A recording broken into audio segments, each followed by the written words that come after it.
All right. Hello, good evening, and welcome everyone to the University-Rosedale Green and Just Recovery Virtual Town Hall. My name is Tyler Riches. I am the Vice President, Public and University Affairs at the University of Toronto Students' Union, and I am so excited to be starting us off for tonight. This exciting event is being co-hosted by the University of Toronto Students' Union, For Our Kids, and Green 11, a Green Neighbours group working in University-Rosedale. We are grateful to our technical team, Ray, Sharon, Mark, and Faria, without whom we would not have been able to put on this event. They will be working behind the scenes monitoring the live chat, where you are welcome to submit your comments and questions for our panelists tonight. Please be advised that the chat will be monitored for disrespectful comments, and such behavior is not welcome. We seek to provide a space for a rich, inclusive, informative, and respectful discussion tonight. Before we begin, we would like to acknowledge this sacred land on which University-Rosedale is located. It has been the site of human activity for over 15,000 years. This land is the territory of the Huron-Wendat and Petun First Nations, the Seneca, and most recently, the Mississaugas of the Credit River. The territory is a subject of the Dish with One Spoon Wampum Belt Covenant, an agreement between the Iroquois Confederacy and the Confederacy of the Ojibwe and allied nations to peaceably share and care for the resources around the Great Lakes. Today, Toronto is still home to many Indigenous peoples across Turtle Island, and we are grateful to have the opportunity to work in the community on this territory. We can never work to end systemic and institutional violence if we do not center the narratives of Indigenous peoples in our collective decision-making for social justice and equity.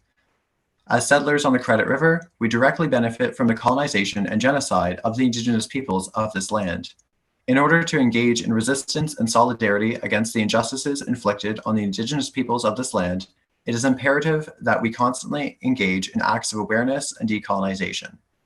I would also like to pay my respects to Indigenous elders, both past and present, and to any of those who may be here with us today, physically, emotionally, and spiritually.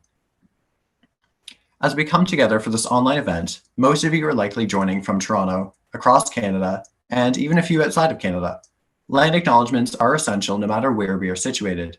Personally, I am currently situated in University-Rosedale, though we are not all in Toronto, and it is imperative that we recognize the native land that each of us are physically on. I encourage everyone to not only think about the land and space that we occupy, but to also critically examine your own institutions and communities and their practices of honoring Indigenous lands and nations. As today's conversation is centered around a green and just recovery from COVID-19, it is crucial that we actively listen to Indigenous communities that have been at the forefront of environmental protection. We must understand and raise awareness of how Indigenous communities in Canada have disproportionately suffered from environmental degradation as a result of settler colonialism. Climate change has significantly impacted northern Inuit communities due to poor ice conditions and diminished access to food supply. Both Neskantaga First Nation and Grassy Narrows First Nation face a crisis of undrinkable water. Even after boiling, water in the community is still not safe to drink. Indigenous peoples continue to suffer the devastating health impacts of mercury contamination as the bioaccumulates through the food web into the fish that residents eat. Access to clean drinking water is a basic human right, and we must continue to raise awareness and take action to ensure proper drinking water and health for all communities. It is our collective responsibility to actively work to break down these environmental inequities that continue to persist. In the first part of tonight's discussion, our moderator, Emmay Mah, Executive Director of the Toronto Environmental Alliance, will be asking a few questions that have been submitted by community organizations and individuals in our area. In the second part of the discussion, Emmay will be asking our panelists some questions coming from you via the live chat. We will have a couple of minutes at the end for each panelist to provide some closing reflections and remarks, and we will be providing some resources for how you can take action and be a part of the discussion for a green and just recovery. And now I will turn it over to Emmay. Thank you so much, Tyler, and thanks so much again to the organizing team. I'm really grateful to be moderating such a timely and important discussion. I think most of us would agree that we're living in an unprecedented time. The impacts of COVID-19 have been devastating in many communities and have shone a light on prevailing inequality in our society. However, the pandemic has also galvanized people to help their neighbors and communities and also call for deep, transformative systemic change. This crisis is expanding our collective view of what's possible, not only in terms of community action, but also in terms of what government can do when it's compelled to spring into action. Right now, all levels of government are making important decisions that will shape the future trajectory of our society. The expression "build back better" is being used to describe the path to recovery. It's even a hashtag for the social media savvy. And it's really important that this phrase isn't used to describe surface level change. Rather, we want our pathway out of COVID-19 to usher in a truly green and just recovery. And this is only going to happen if large numbers of us call for change and create the political will to make this happen. This is why forums like this one, organized by civil society groups, are so important, both to inspire us and galvanize action. So without further ado, it's my pleasure to introduce tonight's panel, beginning with Member of Provincial Parliament for University-Rosedale, Jessica Bell. Welcome, Jessica. We also have Councillor for Ward 11, University-Rosedale, Mike Layton. Welcome, Mike. And we have Anjum Sultana, founder of Millennial Women in Policy, a grassroots community of practice that connects more than 3,000 women and non-binary people working in policy across North America and Europe. Welcome, Anjum. So I'm really looking forward to our discussion this evening. And to kick things off, as Tyler said, we have some questions submitted by community groups. And panelists, I've been asked to remind you, in order to take in as many questions as possible from our participants tonight, I've been asked to request that you keep your answers to about 3 to 4 minutes maximum. So thank you in advance for that. And our first question was submitted by Showing Up for Racial Justice Toronto, otherwise known as Surge TO, and I'll read it for you. A truly just recovery requires that we grapple with settler colonialism and develop an anti-colonial climate justice framework. We would like to know what you and your organization are doing to support and take direction from the work of Indigenous-led groups or initiatives within green movements. Now, all of you will get a chance to answer this question, but I'm going to start with Jessica. Thank you for that question, Serge, and also for asking that question, Emmay. You know, Canada has a colonial history which is very oppressive, and the consequences of that history play out today, where First Nations people are suffering from poorer education, access to, unfortunately, very poor drinking water quality with boiled water advisories on many First Nation reserves, and the continuation of cultural annihilation, where many First Nations are not able to easily learn their original languages, and that oppression continues. The Ontario NDP is committed to having true nation-to-nation negotiations with First Nations. That's part of who we are. It is part of our platform. We have 3 people in our 40-person caucus who identify as Indigenous, Sol Mamakwa, Suze Morrison, and Gibo Guan, and they lead the work that we do to work with First Nations, both in rural communities and on reserve and in urban communities, because they face different issues. When it comes to policy, there are a few policy pieces that we are heavily invested in. One is to ensure that any kind of development that happens, including green development, is done with free, prior and informed consent, which means that industry and government don't just come in and say, hey, here's our plan, we're going to change the edges a little bit for you, and then thank you so much, we've consulted with you, we've told you about it, and now we're going to proceed. That's not the way any kind of development should happen, green or otherwise. Free, prior and informed consent very clearly means that it's true nation-to-nation negotiation, and there's a clear yes, and there's clear benefits that come with it. And then the second piece is to have Ontario sign on to the UN Declaration for the Rights of Indigenous People. It's an issue that Sol Mamakwa has been pushing in the legislature. We did get the Ontario government to agree to support the motion that he introduced to second reading. However, the Ontario government has shown very clearly that they are willing to do something like that for a press release and to make themselves look good and support the motion. But when it comes to actually doing what they need to do to give First Nations people the basic needs that are similar to everyone else in the province, the right to self-determination, the right to a quality education, the right to realise their language and their culture, they've done very little. So that's something that we will continue to fight for, and it's something that needs to be a part of any kind of recovery that we have, green or otherwise. Thank you, Jessica, for bringing the provincial perspective as well as your party's perspective. I'm going to move to Mike next. The city has, in fact, signed on to the United Nations Declaration on the Rights of Indigenous People. Mike, can you answer this question from the perspective of your work at the city? What would you like to know? We would like to know what your organization is doing to support and take direction from the work of Indigenous-led groups or initiatives within green movements. Well, thank you, Emmay. And I should say first that probably the highest honor I've had serving on city council, and I have to give credit to the former mayor, Rob Ford, for it, is appointing me to the Indigenous Affairs Committee, because in that work, I've been able to participate in what I think and what I hope will be looked upon as a significant advancement in Indigenous Aboriginal issues in the city of Toronto over the past couple of years, including the formation of our new Indigenous Affairs Office, which is doing something that had for 3 decades been asked for, and that is to provide staff support in the city manager's office to advance issues facing Indigenous people in the city. And I think that we've made some advancements around the issues of educating our public service, as well as developing an Aboriginal employment strategy and working closer with our social service agency partners, including a now standing funding for TASK, the Toronto Aboriginal Social Services Network, or Council.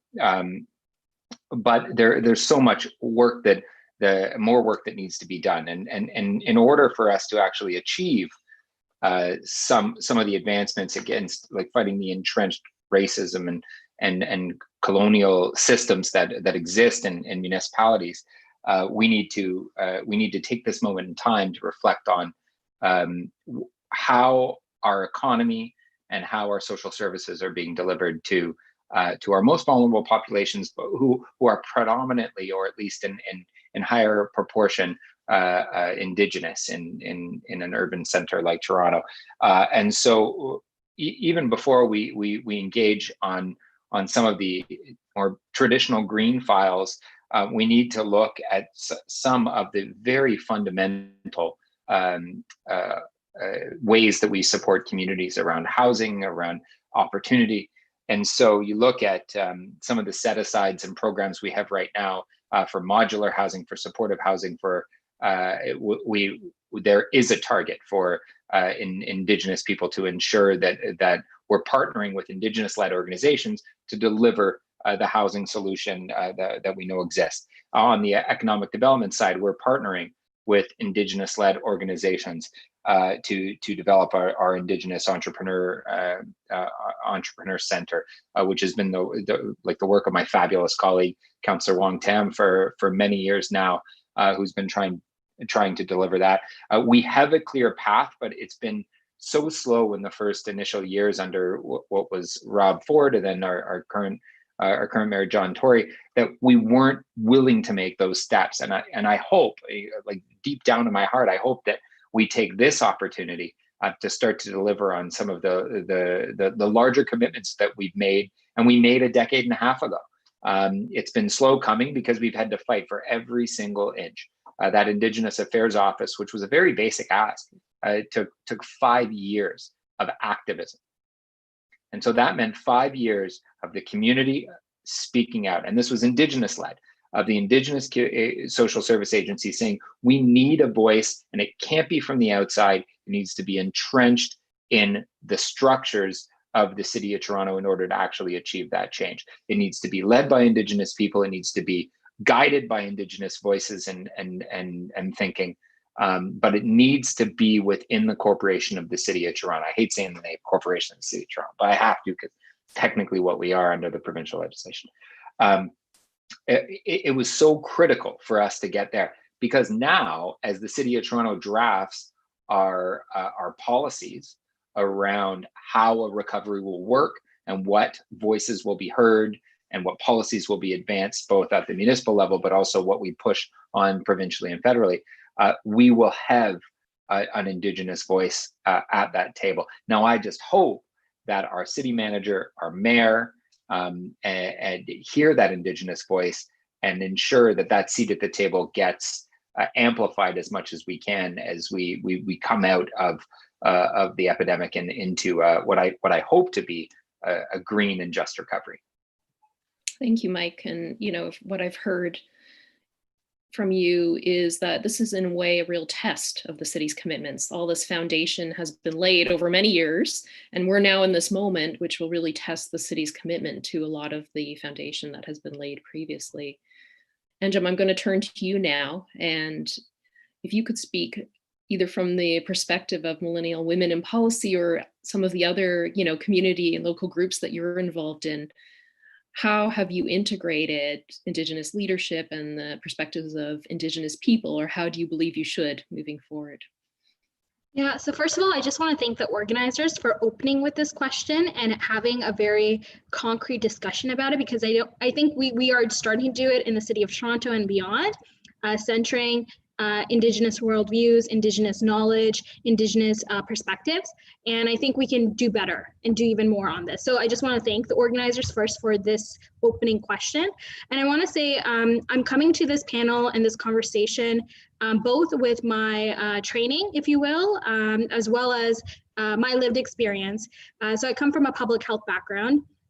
And, we're seeing very clearly in this pandemic how crucial it is to think about health and well-being in all of these conversations.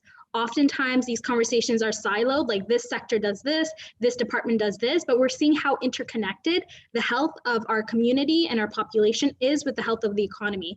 Because I think implicit in all of these conversations about just recovery, green recovery, or actually to backtrack a bit, just in conversations about recovery, there's this primacy of thinking about economics. But to me, we can't talk about the economics without talking about health and well-being for all people in a very holistic way. And I also come to this work, thank you, Emmay, for kind of alluding to this. I come to this work as a millennial, as a young woman, but also as a racialized person, as an immigrant and a settler, and also come to this as someone who grew up in Scarborough. And so seeing those inequities across the city. So I bring all of those perspectives, or try to, in some of the commentary I want to share. So again, when it comes to taking my direction, Indigenous communities, First Nations, Métis, and Inuit communities have told us for decades, since the start of what we call Canada, what we need to be doing and how we can move forward in a good way. So I think thinking about Indigenous world views, mainstreaming and indigenizing and decolonizing, I think that is the way forward for a just recovery, a green recovery, an equitable recovery.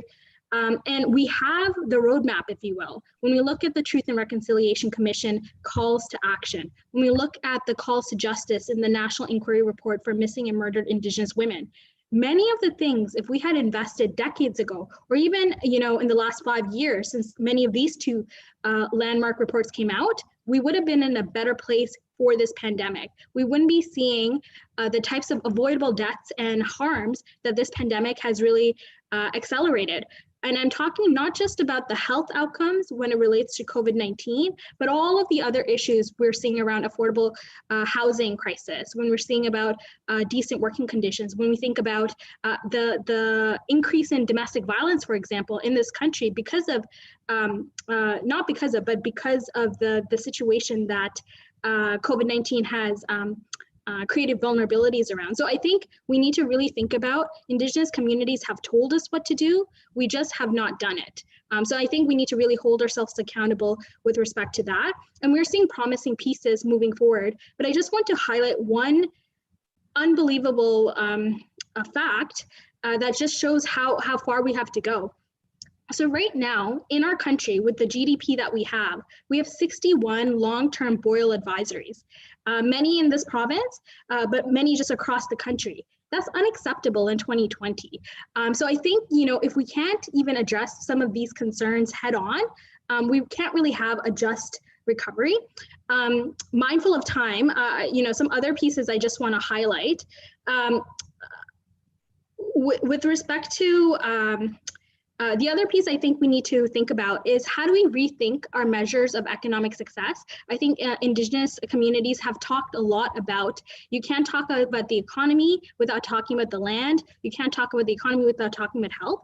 So I would like to see, as we think forward in a just and green recovery, not only are we increasing our GDP to pre-COVID levels, not only are we creating jobs, but are those jobs good jobs? Decent work?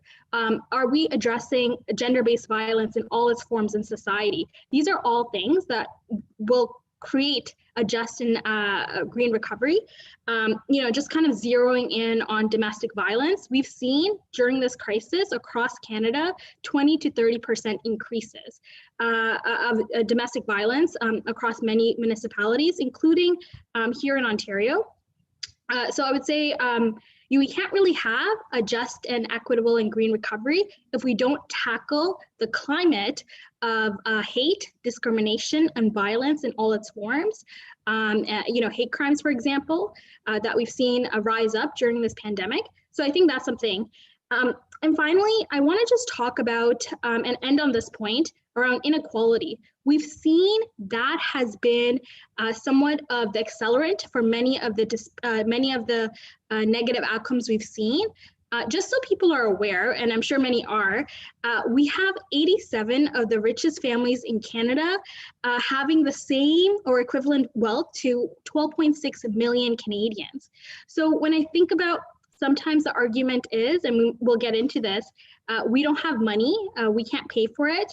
I just think about that scale of inequality, and I think we have to also think about that when it comes to just and green recovery. So I'll end there. Thank you. Thank you, Anjum. And in fact, you have provided a very nice segue to the next question, which is about money.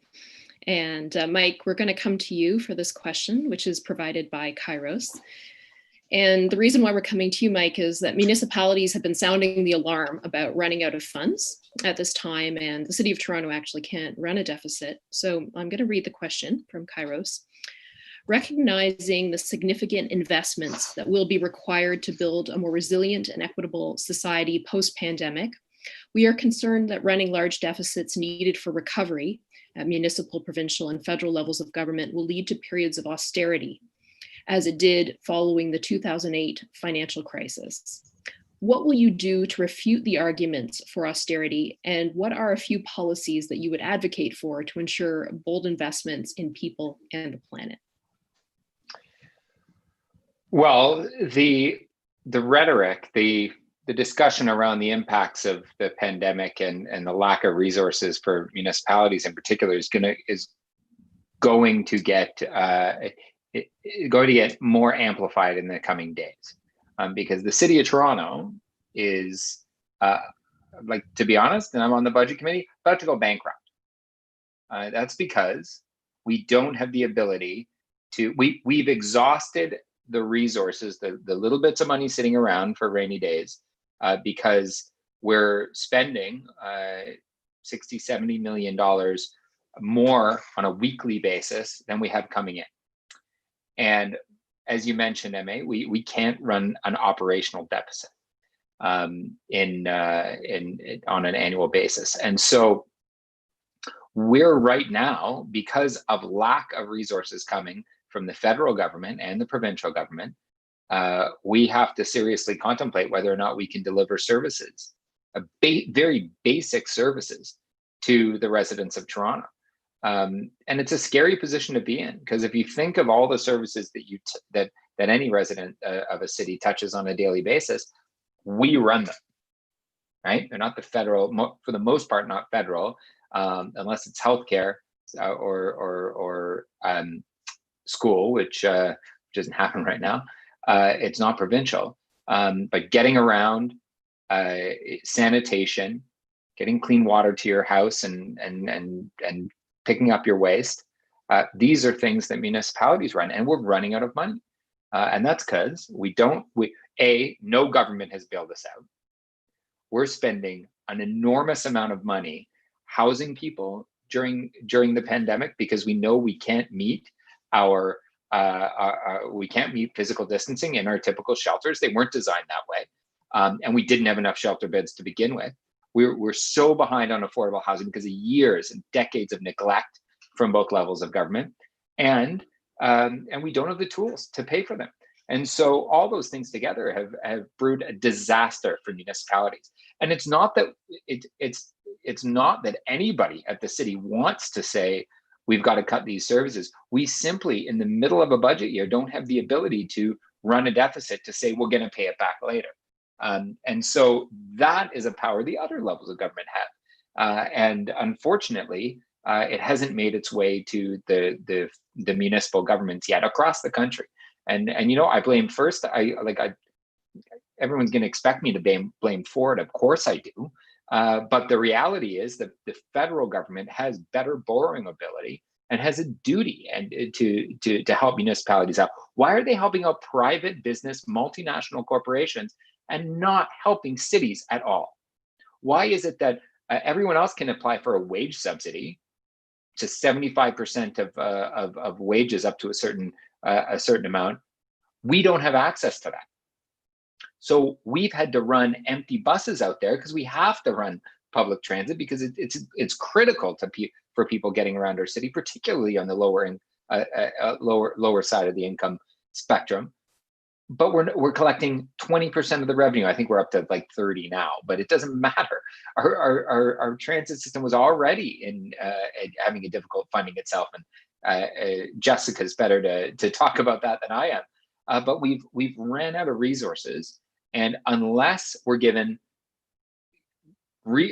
cash to continue to run services, which we hope is coming, and probably in the longer term, additional resources to provide better public services on the municipal level, then we're going to be in a really rough spot. I would just say that what this is doing is, I think, highlighting the need for municipalities to have better tools to collect revenue, as well as more autonomy from the provincial governments, who, when they're not willing to make the investments in core public services, in housing, in transit, in other social services, then the municipality can choose to collect revenue from everyone, but according to their means. As Anjum said earlier, we need to make sure that the people that can afford to pay for it are paying for it, and it results in better services for everyone.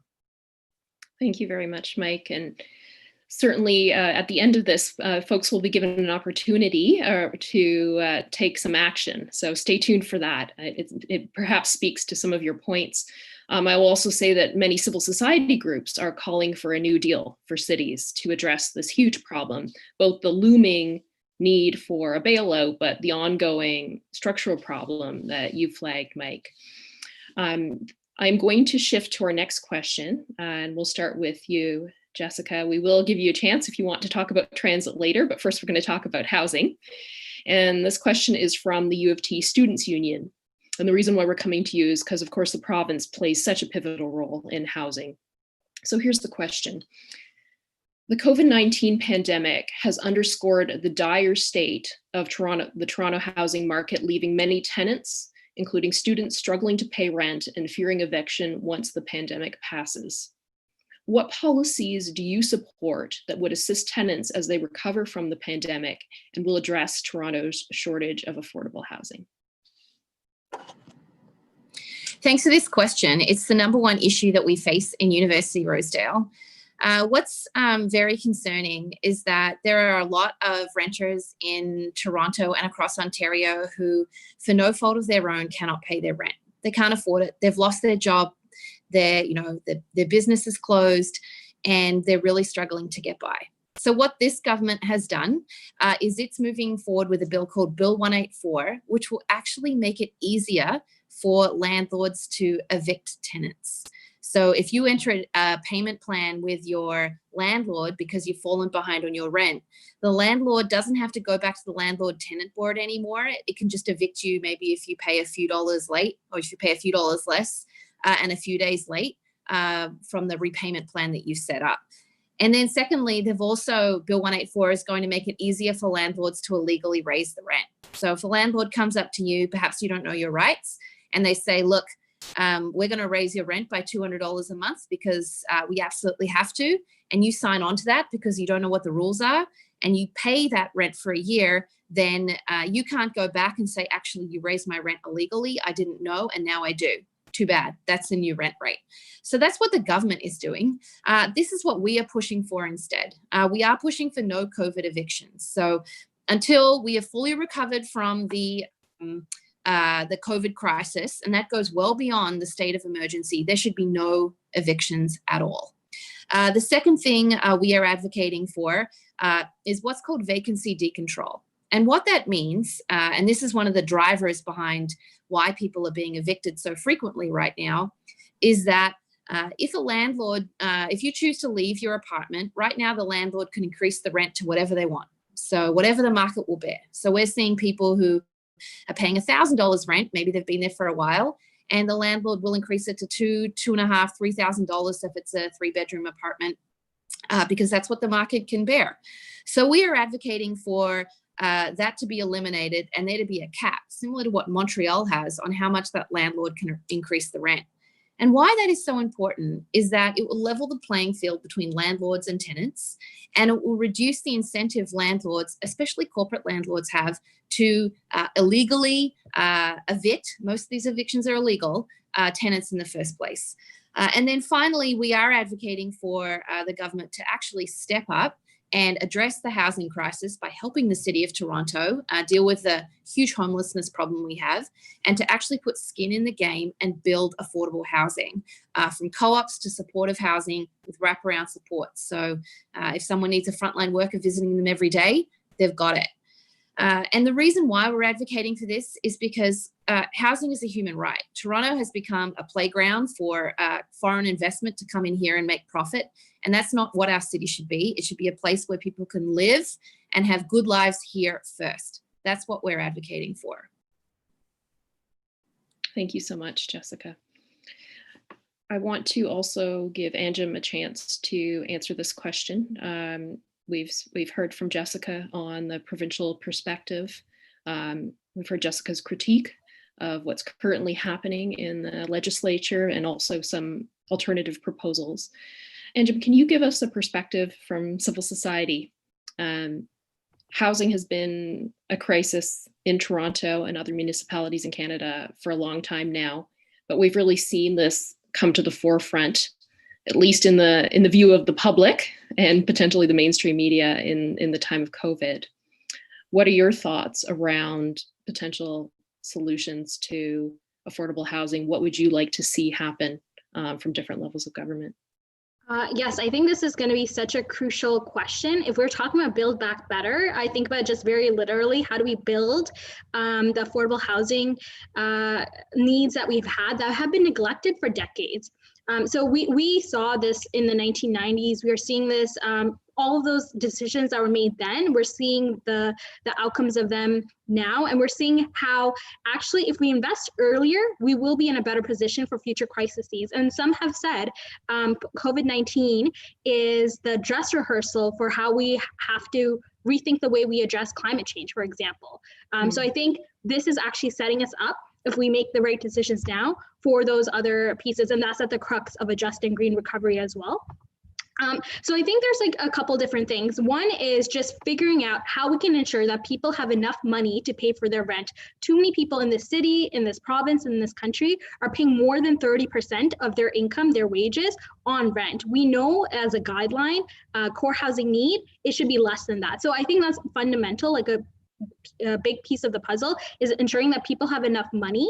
And right now in Canada, we have 3.4 million households that are paying, that are renters. So we need to think about that group. And I just want to say something that just shocked me. As this pandemic was happening, in the first initial months, in March and April, 46% of renting households in this country had less than a month's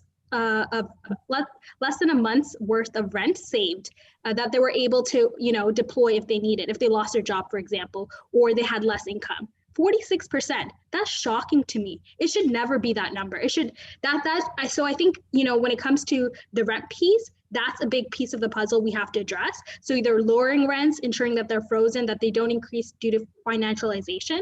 I think the other piece is also addressing the supply around affordable housing. And I think here there's an opportunity to both address the housing need, but also create pathways for good jobs, which are ultimately low carbon jobs as well. So I think about the retrofitting that we're seeing across the city happening to reduce greenhouse gas emissions. That needs to continue. I think about the social housing units that have required repair and renovations for quite some time. So I think there's also a way to think about housing as a mechanism for good, decent jobs. And I think community benefit agreements, for example, have shown that in spades about the important pieces about how these different areas can work together. I think also we need to have dedicated streams of funding. So I work a lot in the gender equity space. So if folks haven't seen, definitely check out the Canadian Alliance for Ending Homelessness series of asks of the federal government, but it will apply to other orders of government. One of which is having a dedicated funding stream for women and girls, or a gender responsive stream. And I think the other piece is right now we're going to see a lot of distressed properties. We're going to see a lot of people that may be putting up their properties for sale. I'd like to see, and I've seen other groups push this forward, that the government as well as nonprofit housing providers have the right to first refusal. So we can ensure that this financialization doesn't continue during this pandemic, that we actually take this opportunity to think about if there's housing property available, how do we ensure that we use that for the common good, the greater good? So that's one piece. And if I may, if you do indulge me, I do want to talk a bit about the piece around how do we pay for it? The critiques that often come, especially in times of need, the recession, the austerity measures, if you will. So two things. One, I often, when I hear this, I think about it will cost us more in the long run if we don't invest now. We're seeing this, for example, when it comes to, for example, childcare. Toronto is one of the most expensive cities in Canada to pay for childcare, but we know that if we don't invest in this now, people are paying out of pocket, and people are potentially deciding between, should I, pay childcare fees, or should I go to work? And people are making that calculation right now as we go into September. So we actually need to invest in social infrastructure as well. I think the other example I just wanted to mention is people are talking about, with this pandemic, there is going to be an echo pandemic, i.e. there's going to be mental health concerns that are rising. And we've actually seen across Canada, because of unpaid care work, because we don't have things like childcare, 7 out of 10 Canadian women are reporting increases in anxiety, depression, social isolation, and a whole gamut of mental health concerns. For me, we know that the Canadian economy loses $50 billion every year because we're not addressing mental health concerns. So I think there's a real opportunity to think about what creates a happy and healthy city. For example, for me, it's things like access to paid sick leave. It's things like social infrastructure, like childcare, and it's just generally less financial insecurity. So I think we have a real opportunity if we address the things we need to address. We will not only save more, it will not only cost us less now, it will actually save us money in the long term. So I think those are things we can't ignore and should resist when we hear those austerity arguments. That's my offering. Thanks, Anjum. You've highlighted a lot of solutions where investing in certain types of solutions actually has multiple benefits. And those are some of the priorities that many groups have been calling for different levels of government to invest in. I'm going to come back to pick up a thread that Jessica had mentioned earlier. And this is a question from one of the participants that is watching our panel tonight. So Jessica, a question for you. But if the Ford government has a majority government, how much influence does the NDP have to sway policies, e.g. Bill 184? Can you please speak to that? I can speak to that. The Ford government would love it if we had that attitude all the time where, they want us to say to ourselves, well, they have the majority, so we shouldn't do anything about that.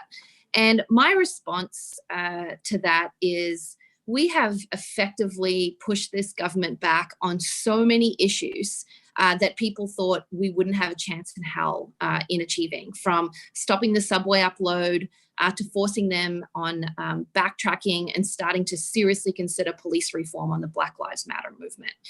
There is no question that we can achieve real change with this government. It's not going to happen with us relying on politicians alone. It's going to happen when civil society, the public, hand in hand with politicians, work as hard as we can to fight this government before the bills are introduced, while the bills are introduced, and afterwards. We know, as someone who comes from the social change movement, we know social change, it goes in waves and troughs. There's ups and downs. But I also know that this COVID pandemic is giving us a real opportunity to, pull the curtain away and force so many people to realize a lot of the inequalities that exist in our society. And it's a real opportunity for us to fight for real change. I have no question that if we work together, we will get a lot of what we are asking for. Thanks very much, Jessica. And I think some of the things that are happening in our world right now, the movement for Black Lives, a lot of the calls for change resulting from COVID show how important people raising their voices is. If it's through, choosing the political representatives they want to represent them or going direct to the source, we're seeing that a lot of movements have actually changed the public discourse and actions that are being taken by government. On that note, I want to move to Mike. Can I pull you in on this, Mike, actually? Yeah, please. I want to talk about policing, but if you want to go ahead and then we'll ask the policing question. I will offer very quickly a case study for what Jessica is talking about. Please do. Under the Rob Ford, Doug Ford government of the city of Toronto, all austerity all the time, right? Like that was their brand, what they were pushing.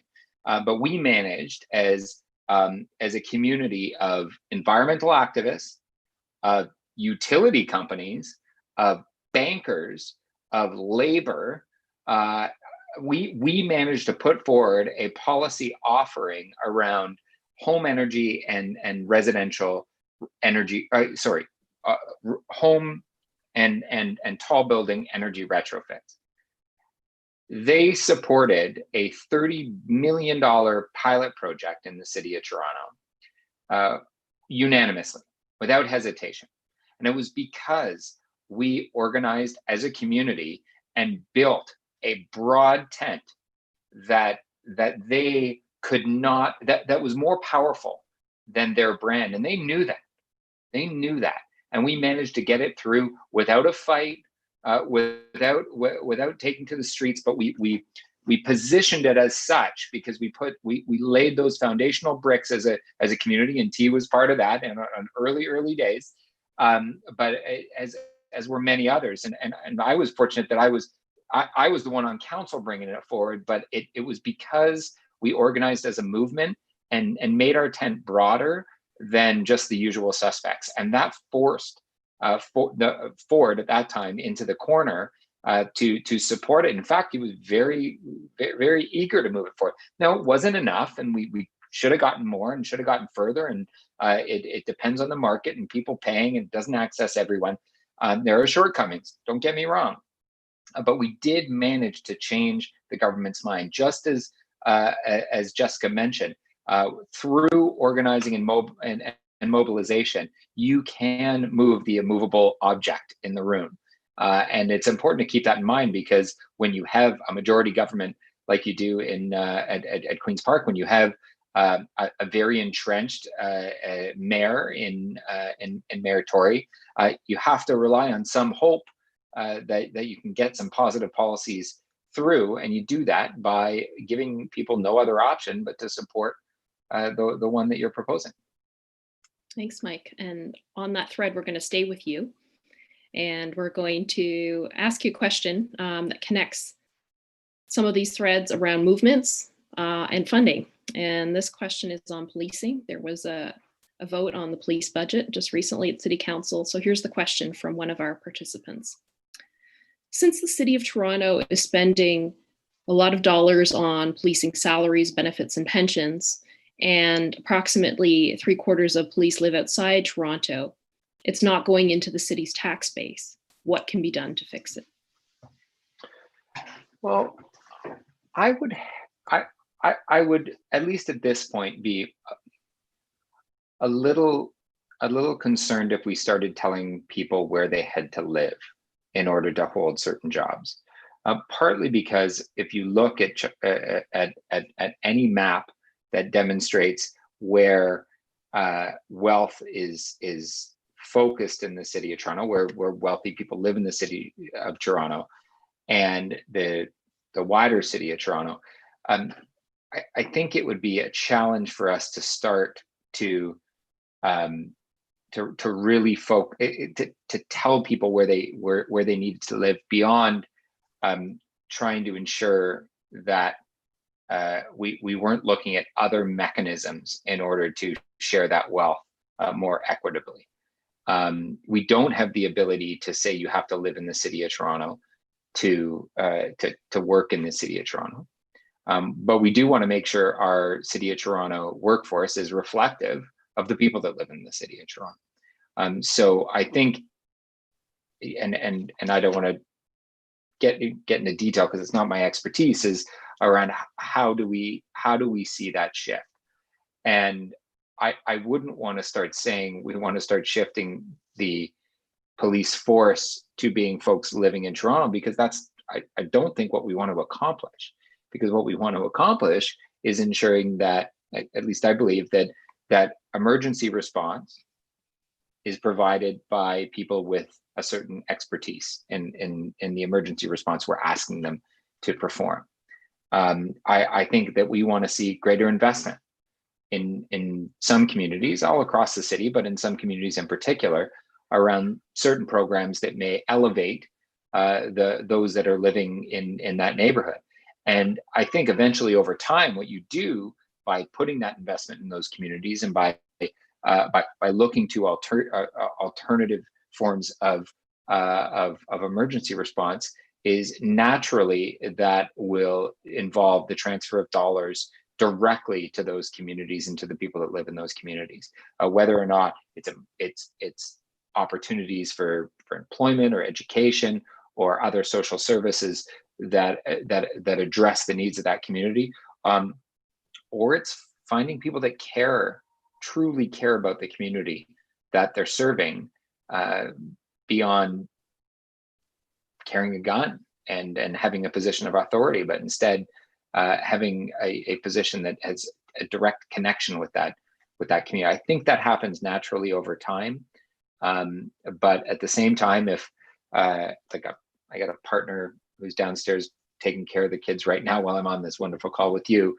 and if her employment took her to somewhere else, I certainly would hope that that my employment, perhaps if I wasn't an elected official living in the neighborhood that I represent, but if I was serving my community in another way, that wouldn't jeopardize my ability to continue to serve that community.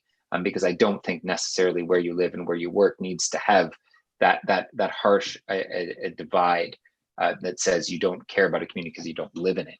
I live in the community that I represent. It's great, Ward 11, but that might not always be the case, and it's not the case for all elected politicians, as it isn't for others that may work and serve, like teachers serving in one community but living in another doesn't necessarily mean that you don't have a deep connection to that community.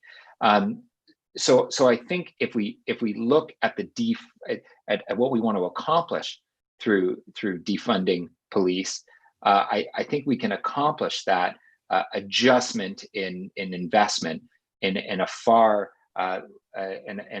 more fair and way that allows people to serve the communities that they want to serve, but as well as live in the communities that they want to live in. Thank you, Mike. Anjum, I'm going to come over to you now. A lot of the discourse that we've seen, the fact that there was even a vote at City Council on the police budget, the fact that there's a discussion around alternative ways of delivering community responses to people who are experiencing mental health issues, has been brought forward by a lot of civil society engagement The Black Lives Movement has been talking about these things for quite some time, but they've now come to the forefront and they're actually permeating government structures and decisions. Do you want to speak a little bit to the role of civil society, coming back to our thread of how civil society actually can move things into the realm of government and policy? I think I want to just commend all of the organizers, both of the families who were impacted by police brutality around wellness checks, as well as the community that came around them and showed them that care and support. I'm thinking about, the groundswell of racial reckoning that's happening and just examining and interrogating systemic racism in all its forms. So I'm so heartened by what we've seen, but it's also, many of these things for the people whose families who are impacted by the tragedies, is a little too late. And I think, what we're seeing is that let's ensure that this never happens again. We do not want this to happen. We don't want to see what happened to Ajaz Chowdhury's family. We don't want to see what happened to Regis Korchinski-Paquette's family and her. We don't want to see all of these cases happen. And I just think about, I come from it personally as well. My mom has a range of different mental health concerns, and growing up, we were scared to call the police because we were scared about what that interaction will happen. We've already seen such tragic situations when my mom was hospitalized, right? So I think there's this, I think what we're seeing happen is that people are creating accountability structures, saying that this is not okay. And I think that is what civil society does best and does really well. It helps to humanize these situations that seem so esoteric and abstract, and just brings it back to the people who are impacted. If your family was experiencing a mental health crisis and you're seeing this disproportionately impact people with mental health concerns, but also specifically Black, Indigenous, racialized communities, would you feel that it's okay? And I think it just provides that just real understanding and humanizes.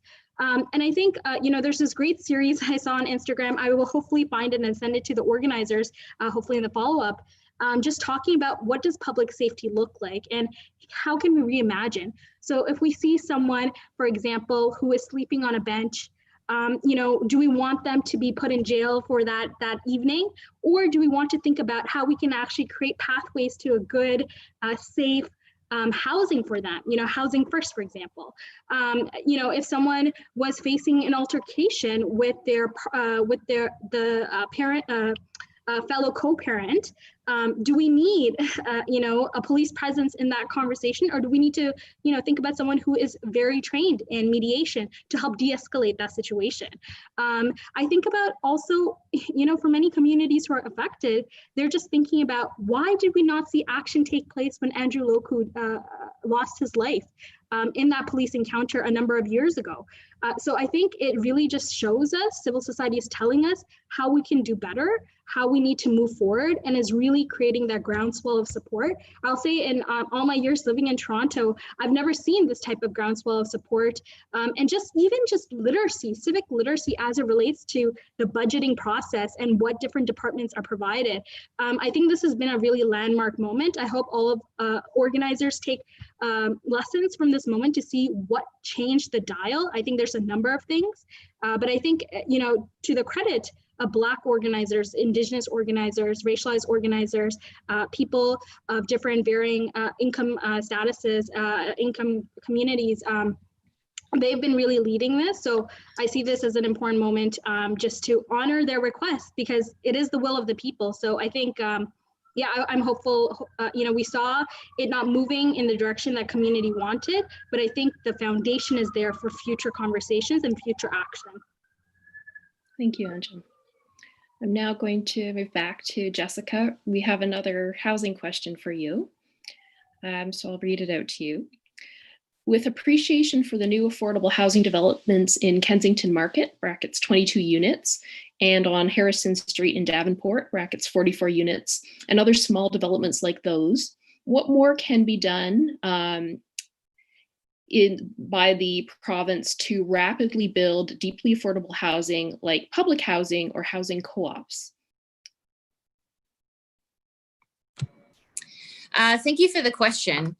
So, I mean, there's a lot of things that the provincial government can do to increase the amount of housing supply that we have that's truly affordable, that can provide supportive housing, and that can also address the missing middle, where there's 2 and 3 bedroom homes and not the micro 500 square foot apartments and 70-story condos that are essentially for investors and not people. We can support the Co-op Association's recommendations to provide loans, guarantee loans and funding so that co-ops can be built again. We have a lot of co-ops in the City of Toronto that were built during the 60s and 70s, but since then we've had very few built. And what is so exciting about co-ops is that it takes the profit margin out of the equation. And it creates like a real oasis where people can live there and feel a great deal of comfort. And one thing that comes to mind for me is Sultan Street in University-Rosedale, just south of Bloor Street. And I've canvassed this area many times, and you'll see a condominium with $2 million condos. And then right next to it is this beautifully maintained building with many seniors living there. And it's a co-op, and people pay $1,000 to $1,500 a month rent, and they have the same kind of security that a homeowner would right next door. And that kind of thing should be replicated all across our city. So there are some examples with co-ops. The Ontario government should be investing more into community housing. So instead of shuttering apartments because they're not being properly maintained, we are building more apartments so that people who are struggling to get by can have affordable community housing.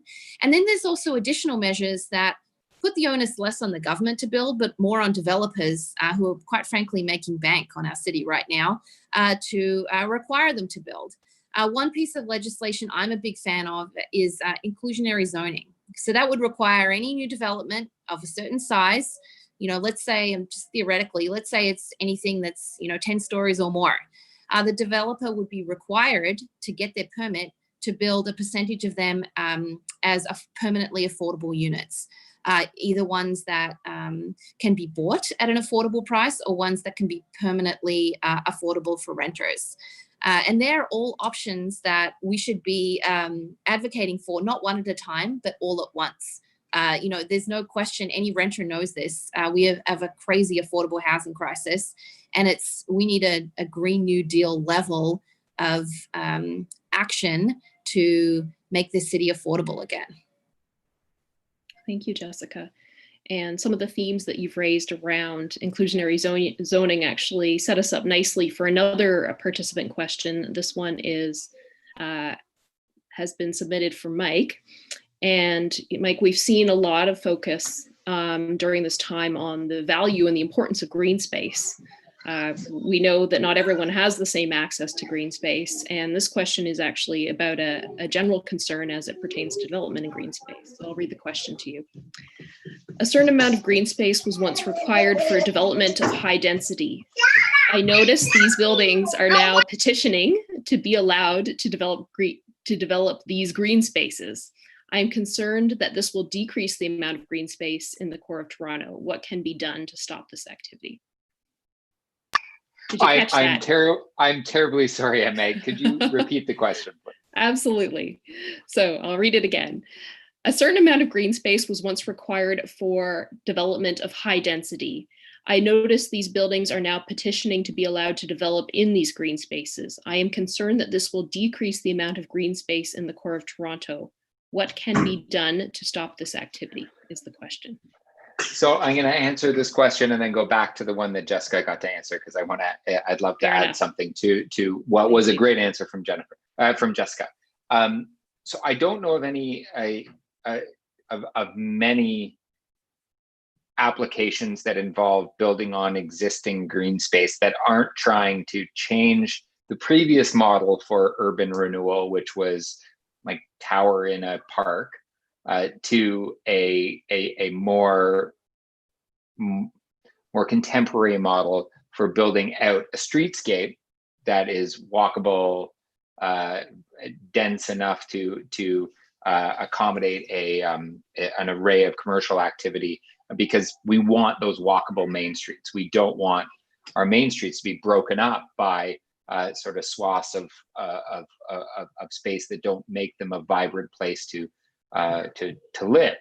At least that's the sort of contemporary planning thinking on the same manner. So I don't know of many. There are a couple of examples that we've had debated at Toronto and East York Community Council, but I wouldn't say a lot, because most of the development is really infill on previous development in the city of Toronto. I would say that the city and province have had, over the last sort of year, had a dialogue around what is it that the city can require the province can require of developers.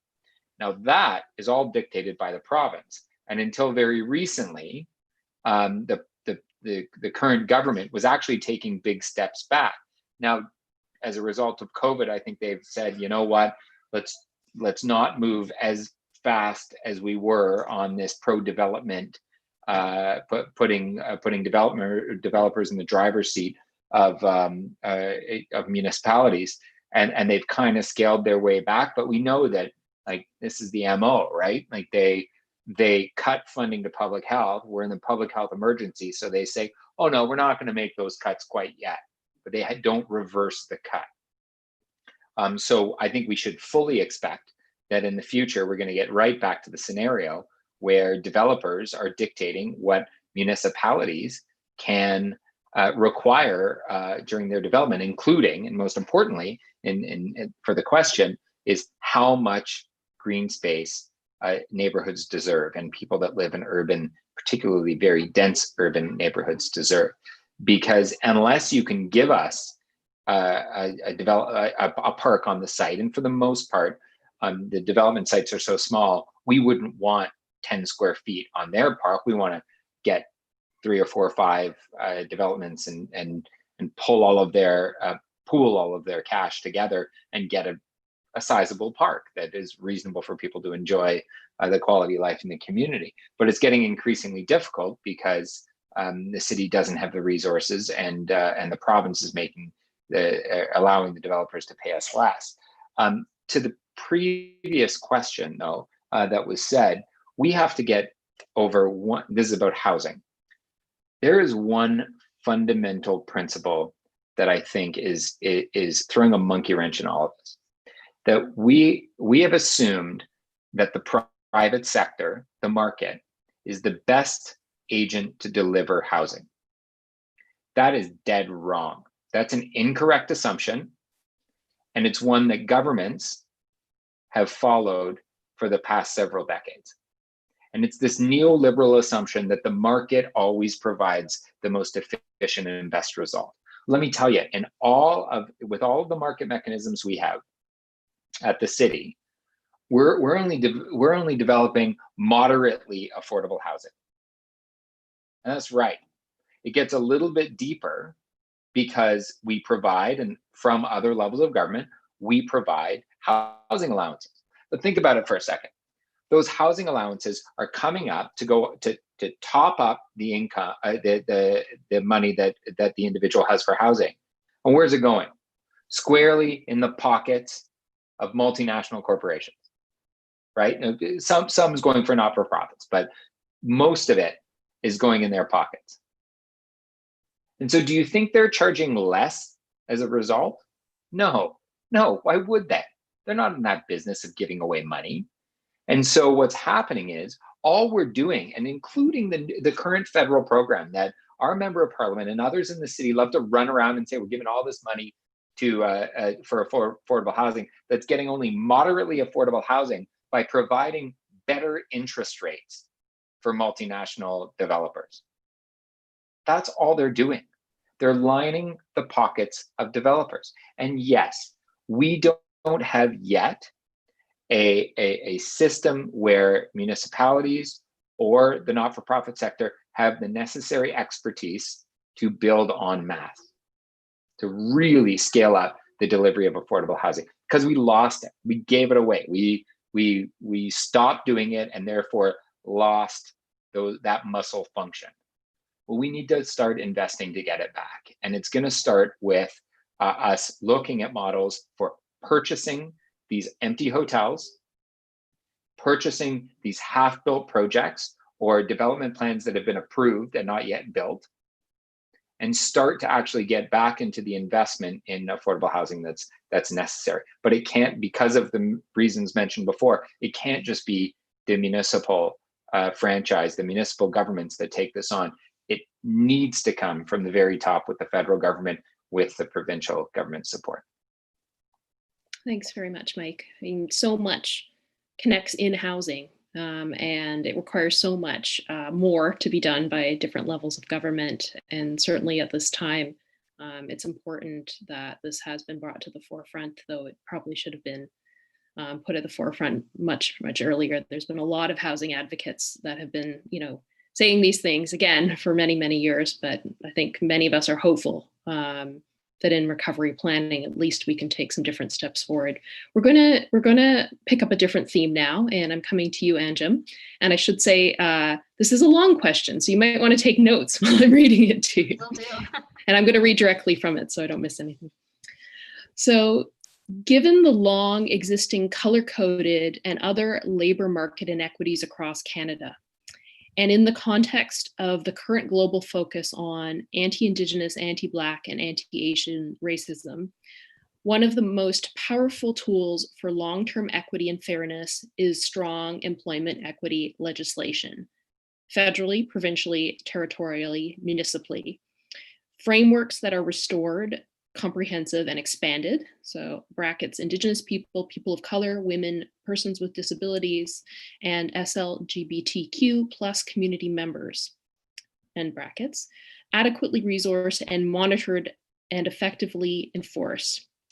As we build back better, this is a critical policy objective. How do we move this foundational and critical policy objective forward in the context of a fair, equitable, resilient, and sustainable economic recovery? First of all, thank you for that question. And when I hear the question, I think about the Color of Poverty, Color of Change Coalition, and I think of the great work that they've been doing at the federal level, at all orders of government, to really put an equity lens on employment legislation. So I think the person who wrote this question has it exactly right. We need strong employment legislation at all orders of government. Right now, we have legislation for federally regulated sectors. So that's why we do see, when we look at some of the rankings that come out, which is looking at things like the 100 best diversity employers in Canada, oftentimes we see federally regulated sectors at the top of the list, thinking banking, thinking telecommunications, etc. And so part of the reason why we see that is because of this legislation.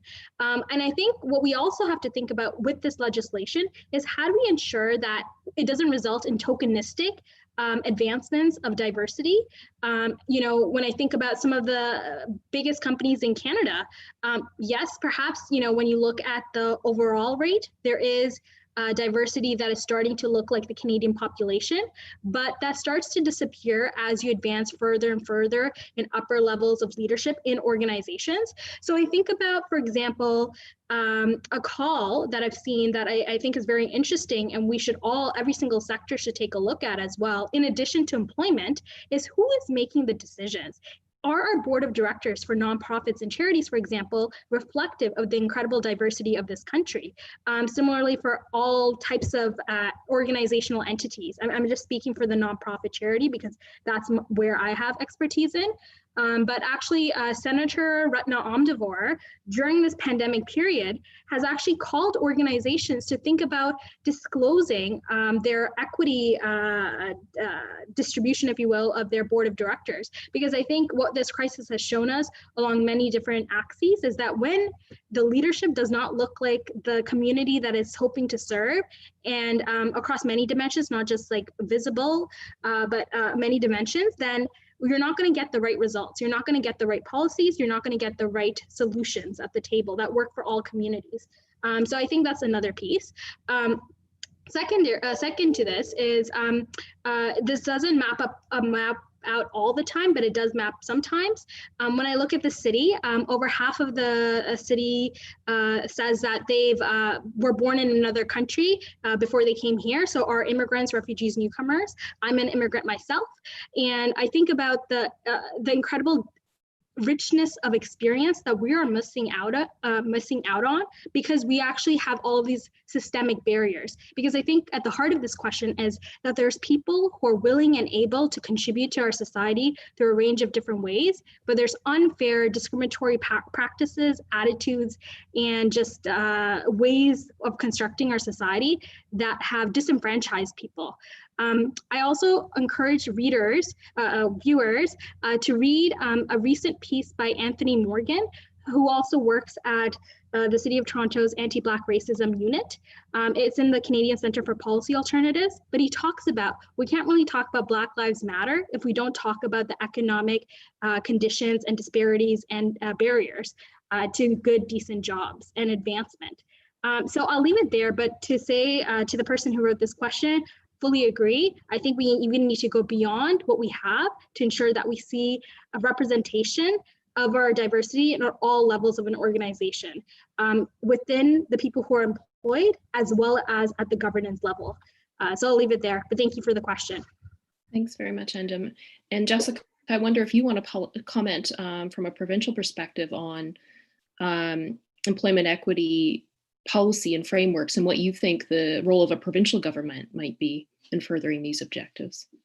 Thanks for that question. The provincial government plays a huge role in determining what our labour market looks like. Huge. And I believe that there is 100%, all companies, all nonprofits should have equitable employment hiring practices. I also am very in support of the Ontario government moving forward with ways to lift and improve the economy overall for the people who are at the bottom. The people who are at the bottom right now are overwhelmingly women. There are people who are racialized, there are people who are poor, and they are being taken advantage of in this economy by some of our biggest businesses. So policies like increasing the minimum wage to $15 an hour, introducing paid sick leave, because we don't have paid sick leave. It's not required in this province right now. Ending temp work, the constant train of temp work, where an employer will hire a temp worker, pay the temp agency, up to 30% of that person's salary, and then rehire them again and again and again. So they're a permanent temp worker. It's happening everywhere, from the TTC to what's happening in factories. And we can ban that. We can straight out ban it. We can say you can hire someone temporarily for a short period of time, but if you keep doing it, you've got to bring them on permanently and offer them benefits, just like every other worker. And there also needs to be proper enforcement of labour laws. On numerous occasions, we have had the horrific story of people dying and being killed on the floor of Fiera Foods, the bakery. These are overwhelmingly new immigrants, women, racialized workers who are not given any training at all and put on the dangerous factory floor, and they are dying. And that's because our government refuses to enforce our labour laws. If we lift the floor of our economy, it will help women, marginalised people, racialised people. And I think that the conversation needs to happen not just in governance, but also on that lifting the floor level as well. Thank you very much for those remarks. Mike, we're going to come to you now. And one thing that has been discussed at great length during the COVID pandemic, but I should say that we have had a very lively food community prior to the COVID pandemic for many, many years, is food support for different communities. So here's a question from one of the participants. Food is a very essential element to prevent poverty due to the pandemic. What actions or strategies can be taken to get rid, I'm going to insert brackets, food insecurity for the city and for the country? So for the past couple of years, I've served on a group called the Zero Waste Council, national group, food producers, governments, not-for-profits around food reclamation for the most part, but food security organizations as well. And we put forward a policy around a tax rebate for food that would otherwise end up in the landfill or composted or whatever. And I was quite convinced at the time that here's a pathway to food security, but it's not. To be honest, that's not what we should be pursuing. We should be examining. First of all, we should be examining our existing food supply chain to ensure that workers are treated well all along the way. And we see that now, right, with what's happening down in Windsor. And in that we're relying on individuals that we're bringing to Canada and then not giving them the same rights as Canadians, and then letting them get sick and dying as a result. Where we have an incredibly wasteful food system overall, because of the way food is transported and some of it's consumer based. It's expectations about how a pear is going to look, and within all along that length of supply chain, from when we're choosing our avocado to when we're who we're paying to pick it, and what supports we're giving farmers for what they're going to plant, are filled with inefficiencies, and the control of those systems have been so centralized amongst food retailers, large-scale factory farms, and the like, that where money has been put much ahead of food in the actual food, the food systems. And it's resulting in enormous environmental impacts. Enormous environmental impacts, though, what we consume and the way we consume it.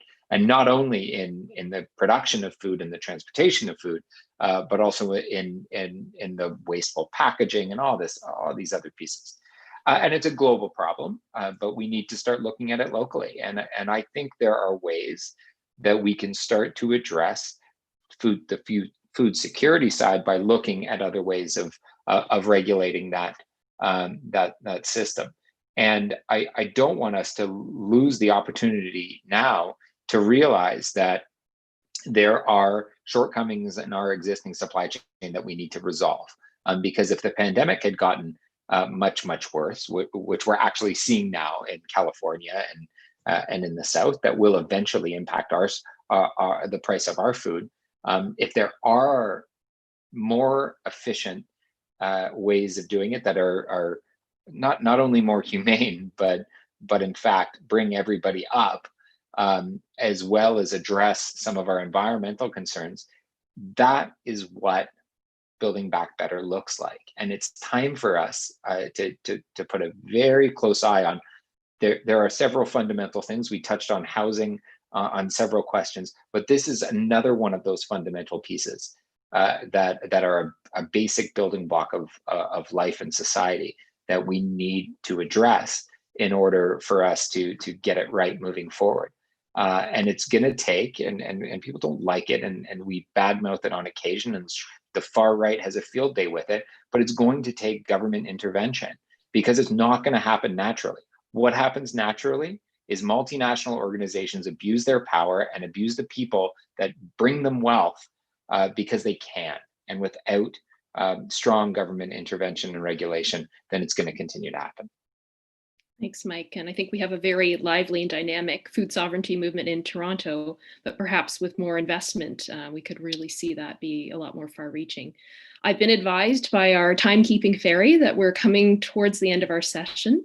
So panelists, you'll each be given 2 minutes to make any closing remarks, should you wish to cover things that you haven't had a chance to share with our participants yet. So we're going to go in reverse order of how we came in. So Anjum, we're going to start with you.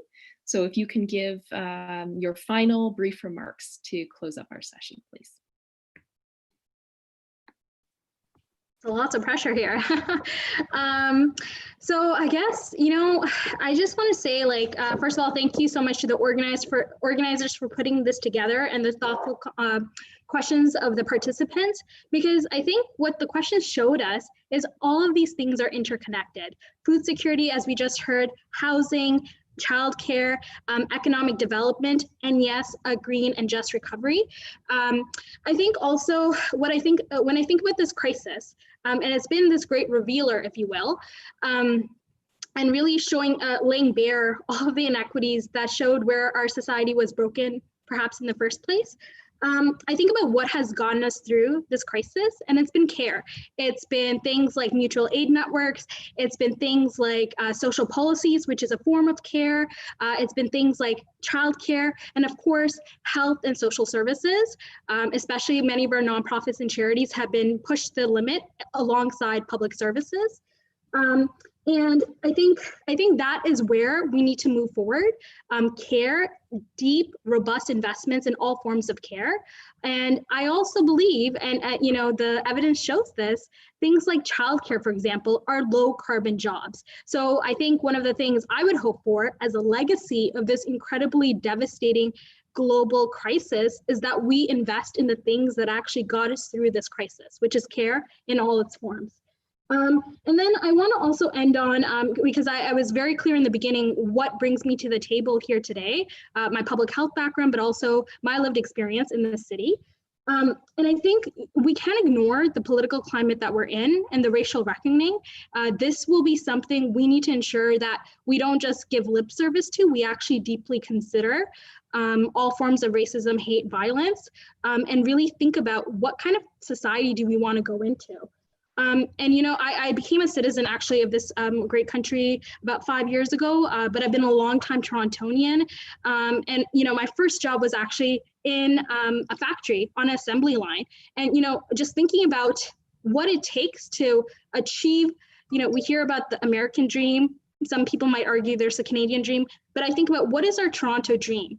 If someone were to start their life here, how can we ensure that they're able to get every single piece of their life goals achieved? And I think, unfortunately, many people in the city, especially, I think about the neighborhood I grew up in Scarborough, many parts of the city feel neglected. So if a legacy of this, incredibly devastating crisis can be, we center those voices and those communities in future actions, then I think that's hopefully a dream I want to sign up for. So I'm ready and committed to do the work alongside our elected officials as civil society. But I think we need to have that vision for what we want to move towards. So I'll end there. Thanks so much, Anjum. Sounds like a great dream. Mike, we're going to head over to you next for our final remarks. Sure. And again, like Anjum, I'd like to thank the organizers for putting this together. I think it's a very incredibly powerful moment in time, and to help mobilize the community that cares about particularly connecting the just and green transition together is critical. So, and also a huge thank you to the organizers. I know Jessica well, and I think she's doing great work.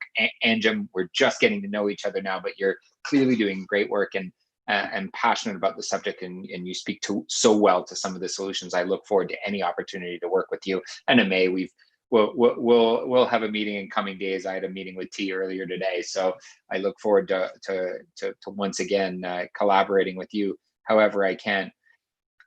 If we want this to be transformative change, if we all want to choose this as a moment where we start to try to address some of society, some of our community's shortcomings, historic wrongs, if we want that to be part of the solution, there is no better opportunity than now, right? We have year over year neglected the growing inequality, neglected the environmental injustice, neglected to move forward on key and core issues of reconciliation and addressing the injustices to our Indigenous brothers and sisters. There is no better chance than now, right? We're hitting the reset button, but it's not gonna get, like, all of these multinational corporations are all knocking down the doors of elected officials in Ottawa, at Queen's Park, in the city of Toronto, and trying to say, no, you've gotta go back to the way that we have addressed recessions before, right? You have to write us a check, we make the jobs. That's the way you do it. But they're wrong. And unless our elected officials hear from us, like I'm one of them, unless we hear from you, and unless we're speaking with one voice, the easiest thing to do for those individuals in power to get reelected is default to the status quo. That's what got them elected, and that's will get them reelected. The hardest thing it's going to be for them to do is actually try something different and put a little bit of faith in a different order of things. And I think that starts with putting people first, people in the care economy, as Anjum very eloquently said, ensuring that we make those investments. I got 2 kids in childcare, so I have a conflict. But unless we start there and then from there build towards a greener future that addresses some of our the climate crisis that we're facing, then we will have another lost opportunity to actually make that shift. And we can't let this one pass, because we're on the climate crisis and on the growing inequality. We are at a point in time that we can't afford to waste. Thank you, Mike. That sounds like a real call to action. Jessica, over to you for your final brief remarks. Thank you, Emmay. COVID-19 has been exceptionally difficult for all of us. And I like to think about the fact that humanity, we got through the Great Depression, we got through the Spanish flu, we got through World War II. We are going to get through this. And referencing that question Kairos had around debt before, we are one of the richest provinces in the world. We have the money to invest in a real Green New Deal. We have the money to house everybody. We have the money to feed everybody. And we have the money to ensure a just transition that addresses racism. There's no question. It's about will. It's not about money. As your representative of University-Rosedale, it is an honor to work with this very progressive and thoughtful riding to make these issues a reality. We can certainly do it. Thanks for having me on your town hall. Thanks so much, Jessica. And with that, I get to hand over my responsibilities. I've really appreciated being such part of such a rich discourse, and I really look forward to seeing us all in our respective capacities translate some of these fantastic ideas and proposals into action. So over to you, Tyler. Thank you. Firstly, I'd like to give a big thank you to our moderator, Emmay Mah, to all of you folks for joining us and participating in tonight's discussion, and to our wonderful and amazing 3 panelists for taking the time out of your busy schedules to be with us tonight. And a big thank you to Ray, Mark, Sharon, and Faria, who are working behind the scenes and made sure that the technical side of things ran very smoothly tonight. So you are all welcome to find out more and join the For Our Kids national campaign for green and just recovery at forourkids.ca, and subscribe to the Green 11 newsletter at green11.ca. There is still time to have your say about how Toronto recovers from the pandemic by filling out the survey from the Toronto Office of Recovery and Rebuild until this Wednesday, July 15th. And a link to the survey will be provided in the live chat. You can also make a written submission asking for a fully funded green and just recovery in the 2021 federal budget via the public consultation of the Standing Committee on Finance. And you can find out more about that making a submission on the For Our Kids website, and links for that will also be provided in the live chat. Don't worry if you're not able to save all these links. We will follow up by email to give you all the relevant links and resources, including a link to the recording of this town hall. So if you didn't register for this town hall on Eventbrite, you can email greenward11@gmail.com to ask us to send you the links and resources discussed tonight. Finally, we would like to let you know that MP Chrystia Freeland was invited to participate in this town hall, but we didn't receive a response from her. So we will be following up by sharing a recording of this town hall with her after tonight. Thank you all, and I hope you all have a wonderful night.